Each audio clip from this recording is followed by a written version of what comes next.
નમસ્કાર વિદ્યાર્થી મિત્રો, પાર્થ નોલેજ ઇન્સ્ટિટ્યૂટ અને સમર્પણ ટેકનો સ્કૂલની યુટ્યુબ ચેનલમાં દરેક વિદ્યાર્થીનું હાર્દિક સ્વાગત છે. આજે આપણે poem number 2 the useful plough ઉપયોગી હળ. આ કાવ્યની અંદર આપણે ગ્રામ્ય વિસ્તારની અને ખેડૂતની ચર્ચા કરશું. કેટલા પરિશ્રમ કરવા છતાં પણ ખેડૂતને જે પાક હળ દ્વારા મળતું હોય છે તો એની ચર્ચા આ પાઠની અંદર આપણે કરશું, કાવ્યની અંદર કરશું. તો એની પહેલાં કાવ્ય શરૂ કરીએ તે પહેલાં આપણે આ કાવ્યના સ્પેલિંગની ચર્ચા કરશું. તો દરેક વિદ્યાર્થી સ્ક્રીન ઉપર સ્પેલિંગ આવશે હમણાં, એટલે એની ઉપર ધ્યાન રાખશે.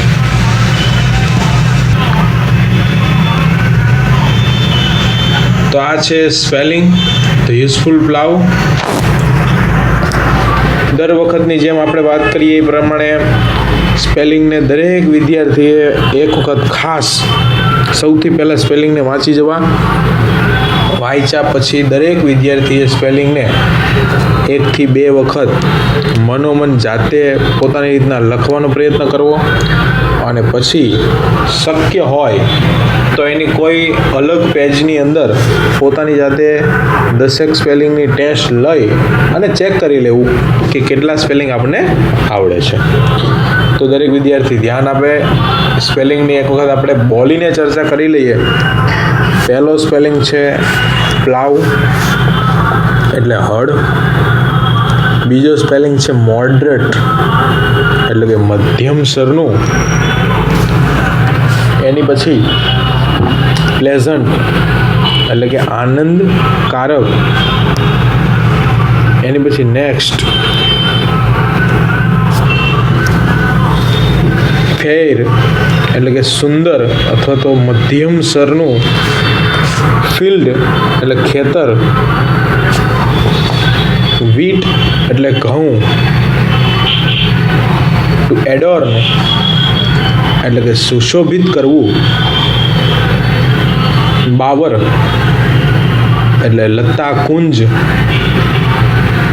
મેડો ઘાસનું મેદાન અથવા તો બીડ. બ્રાવ એટલે કે ધાર અથવા તો કિનાર.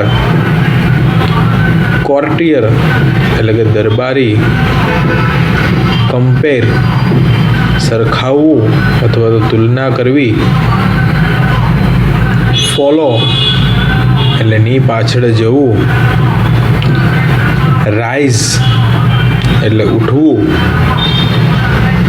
લાર્ક એટલે કે એક ગાનારું પક્ષી.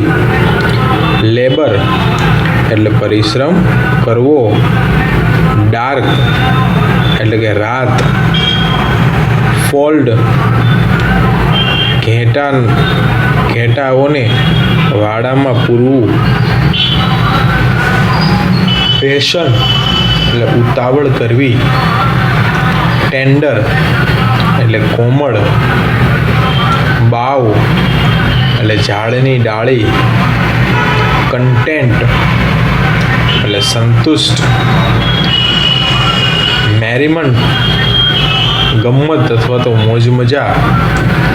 બેન્ટ એટલે કે વળેલું.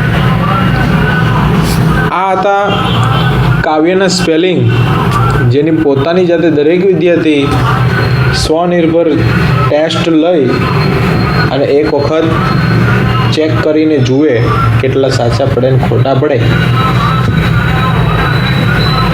હવે આપણે આગળ કાવ્યના ભાષાંતર ઉપર જઈએ. તો હવે તમને સ્ક્રીન ઉપર કાવ્ય આવશે. તો આ છે ધ યુઝફુલ પ્લાવ. કાવ્ય પંક્તિ ઉપર ધ્યાન આપીએ. અ કન્ટ્રી લાઈફ ઇઝ સ્વીટ. ગ્રામ્ય જીવન કેટલું મધુર હોય છે, અથવા તો ગ્રામ્ય જીવનના વાતાવરણમાં કેટલી મધુરતા હોય છે. In moderate cold and heat, to walk in the air, how pleasant and fair. ગ્રામ્ય વાતાવરણની અંદર મધ્યમ સ્તરની ઠંડી હોય અને ગરમી હોય, હવામાં ચાલવું આનંદદાયક અને યોગ્ય લાગે છે.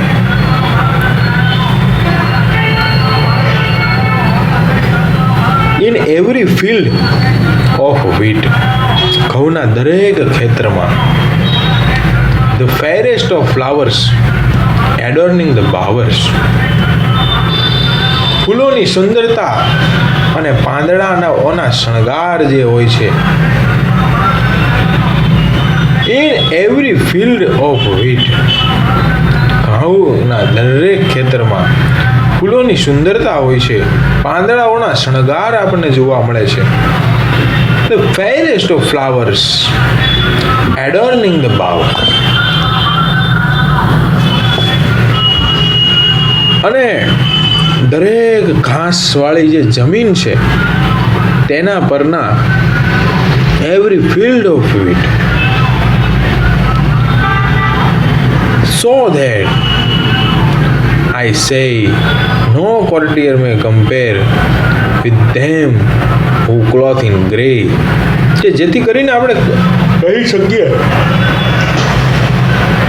કે ક્યારેય પણ આપણે શ્રીમંત લોકોની સાથે ખેડૂતની સરખામણી કરી શકતા નથી. ખેડૂત છે એ મહેનતથી પૈસા કમાતા હોય છે, જ્યારે શ્રીમંત છે તે લોકો પાસે કામ કરાવી અને પૈસા કમાતા હોય છે. And follow the useful plough. અને હળને ઉપયોગી હળને અનુસરતા ખેડૂતો જે છે તેની સરખામણી શ્રીમંત લોકો સાથે ન થઈ શકે. ફરીથી એકવાર, ગ્રામ્ય જીવનની તો કંઈક મજા જ અલગ હોય છે. ત્યાં મધ્યમ સ્તરની ઠંડી હોય, ગરમી હોય, ઘઉંના દરેક ખેતરની જે તાજી અને આહલાદક હવામાં આપણને ફરવું ખૂબ ગમતું હોય છે. સૌથી સુંદર જે ફૂલો છે, લતાકુંજો છે અને ઘાસના જે મેદાનની કિનારીઓને સુશોભિત કરે છે. એટલે જ મને લાગે છે કે જૂના પુરાણા જે કપડાં પહેરીને હળ ચલાવતા ખેડૂતો સાથે કોઈ દિવસ આપણે શ્રીમંત લોકોની તુલના ન કરી શકીએ.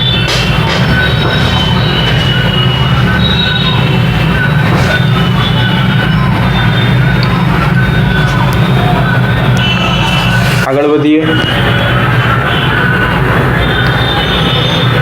They rise with the morning lark and labor till almost dark. Then, folding their sheep, they hasten to sleep. Next morning is ringing with birds that are singing on each green tender bough, with what content and merriment their days are spent, whose minds are bent to follow the useful plough. ખેડૂતો જે છે એ પરોઢીએ એટલે કે સૂર્ય ઉગે ત્યાં ઉઠી ગયા હોય છે અને સૂર્ય હાથમે ત્યારે તે સખત શ્રમ કરે છે. પછી તેમના ઘેટાઓને પણ વાડામાં આવવાની ઉતાવળ હોય છે. તેઓ જલ્દી ઊંઘી જાય છે. લીલી કોમળ ડાળીઓ ઉપર બેઠા જે કલરવ કરતા પંખીઓની સાથે તેમની બીજી સવાર પડે છે. કેટલાક સંતોષ અને આનંદથી તેમના દિવસો શાંતિથી પસાર થતા હોય છે કે જેમનું મન પણ ફક્ત હળ ચલાવવામાં મગ્ન હોય છે.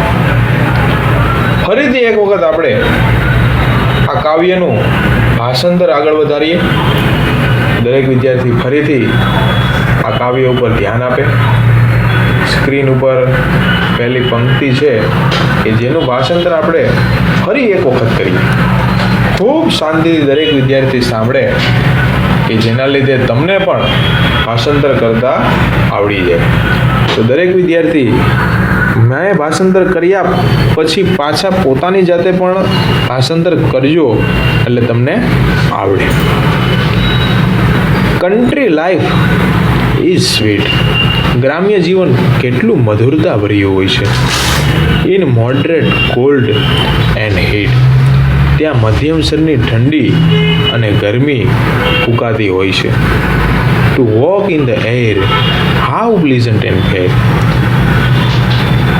આહલાદક શાંત વાતાવરણની અંદર એવા ફૂંકાતા પવનમાં જ્યારે ખેડૂતો ચાલતા હોય ખેતરની અંદર, ત્યારે in every field of વીટ.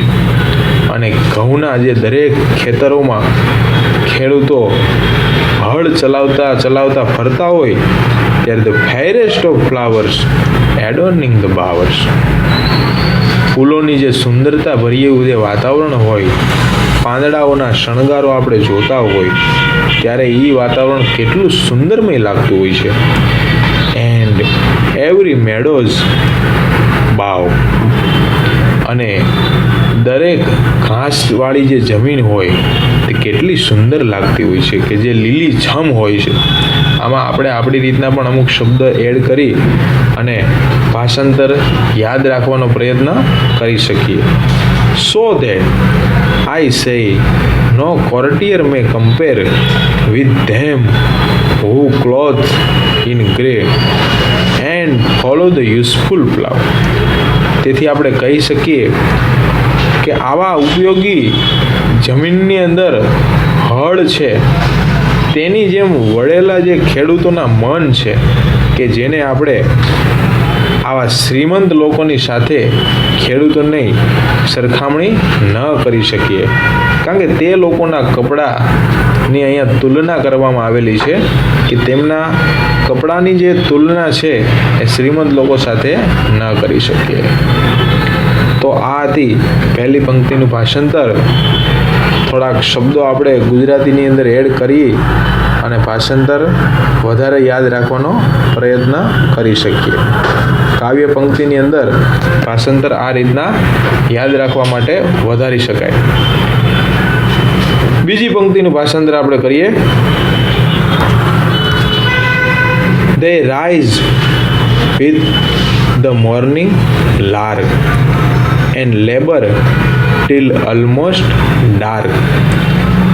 Then holding their sheep they hasten to sleep.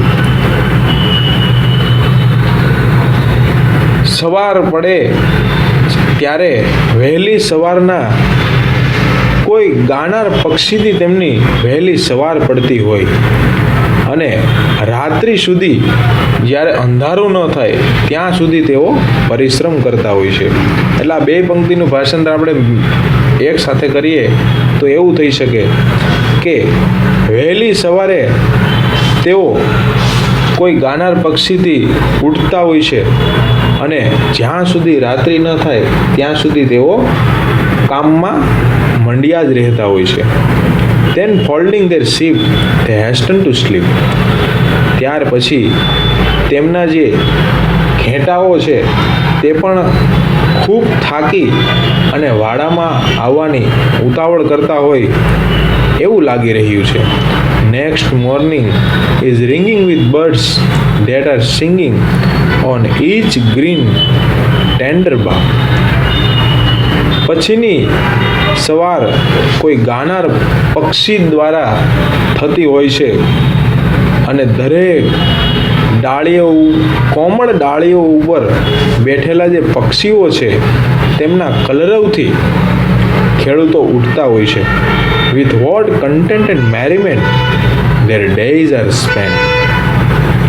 કેટલા સંતોષકારક અને મોજ મજાથી તેમના દિવસો પસાર થતા હોય છે. Whose minds are bent to follow the useful plough. તેમના મગજ પણ ખેડૂતોના ખેતરની અંદર વપરાતા હળની જેમ વળેલા હોય તેવો આ પંક્તિની અંદર ઉલ્લેખ કરવામાં આવ્યો છે. તો બીજી પંક્તિનું ભાષાંતર પણ આપણે પૂરું કર્યું કોઈ વિદ્યાર્થીને ભાષાંતરમાં ખ્યાલ ન આવ્યો હોય તો આ વિડીયાને ફરીથી રિવાઇન્ડ કરી અને તમે ભાષાંતર ફરીથી એક વખત જોઈ શકો. આ કાવ્યના વિભાગમાં મેં તમને આગળ વાત કરી હતી એ પ્રમાણે કે આપણે કાવ્યના વિભાગની પુનરાવર્તન કરશું, પણ આપણે બે કાવ્યનું એક સાથે પુનરાવર્તન કરશું, બરાબર. એટલે હવે આપણે નેક્સ્ટ પીરિયડની અંદર કાવ્ય નંબર 1 અને કાવ્ય નંબર 2 એનું પુનરાવર્તન કરશું આપણે, કે જે એક્ઝામ લાયક હોય તે રીતના આપણે પુનરાવર્તન કરશું. એટલે તમને સ્ક્રીન ઉપર પુનરાવર્તનના પેજ જોવા મળશે, તો એ પણ હું પણ સોલ્વ કરતો જઈશ અને દરેક વિદ્યાર્થીએ પોતાની સામે એક બુક રાખી અને એ બુકની અંદર પોતે પણ જાતે સોલ્વ કરતા હોય એવી રીતના પ્રયત્ન કરજો. આભાર.